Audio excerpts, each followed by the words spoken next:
Dito lang po sa unahan. Wala pong aakyat sa hagdanan. Dito lang po sa may bago pumasok ng rail.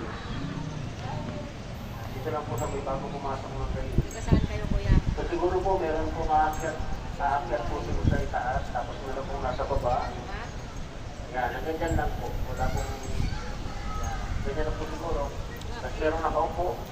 Kakain po yung nakaupo sa harap. Yung mga hindi pa ako masasakit ang tuhod. Hanggang gilid po, hanggang gilid pwede.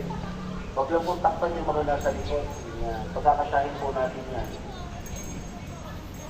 Kasya po yan, kasya. May nakaupo po sa harap. Kasya yan.